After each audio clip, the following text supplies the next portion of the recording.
প্রায় 5 বছর খেলাফতের দায়িত্ব পালন করলেন। তিনি যখন ভীষণ অসুস্থ হয়ে পড়লেন, অনেকেই তার কাছে আসলো। আসার পরে কি বলল যে আমরা চাচ্ছি আপনি থাকা অবস্থায় হাসান রাদিয়াল্লাহু তাআলা আপনার ছেলে, বড় ছেলে, তার উপরে খেলাফতের দায়িত্ব দিলে আমরা তার কাছে বাইয়াত গ্রহণ করব। আলী রাদিয়াল্লাহু তাআলা কি জবাব দিয়েছিলেন?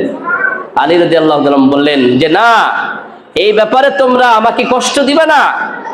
আমি চলে যাওয়ার পরে আলোচনা সাপেক্ষে যোগ্য ব্যক্তিকে যোগ্যতা মানে যোগ্য জায়গায়, উপযুক্ত জায়গায় বসাইতে হবে।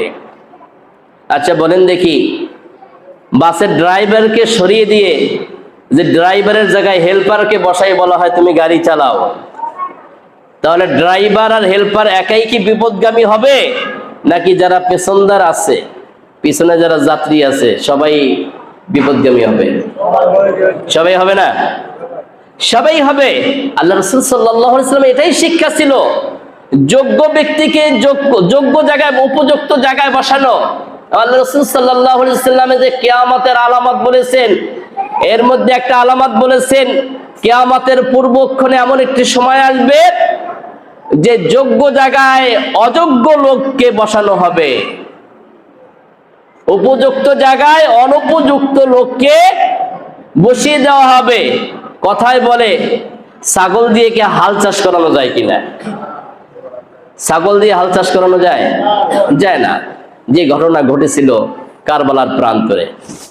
সম্মানিত হাজিরিন, আলী রাদিয়াল্লাহু তাআলা আনহু তিনি নাম বললেন না তার ছেলের কথা, আলোচনা সাপেক্ষে যোগ্য ব্যক্তিকে খেলাফতের দায়িত্ব দেওয়া হবে, এটাই ছিল তার পরামর্শ। চলে যাওয়ার পরে সবাই পরামর্শ করে হাসান রাদিয়াল্লাহু তাআলাকে খেলাফতের দায়িত্ব দিলেন, কিন্তু তিনি কি ছেলের ব্যাপারে আপত্তি করছেন। তিনি বলছেন না, আমি এটা বলতে, আমি সমর্থন করতে, আমার ছেলে হতে পারে, যোগ্য হতে পারে, কিন্তু আমি না। সকলের পরামর্শ কর্মী সবাই যদি যোগ্য বলে তাহলেই সে কি এই জায়গায় সে বলবে।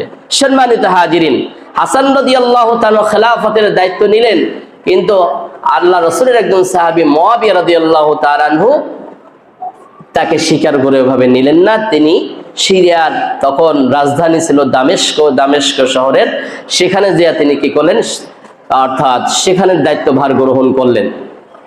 এভাবে চলতেছিল। কিছুদিন পরে ইহুদিদের 12,000-এর সংখ্যা একটা সংখ্যক ভুল বোঝাবুঝির মাধ্যমে দুইজনের মধ্যে যুদ্ধ বিগ্রহ সৃষ্টি করে দিল।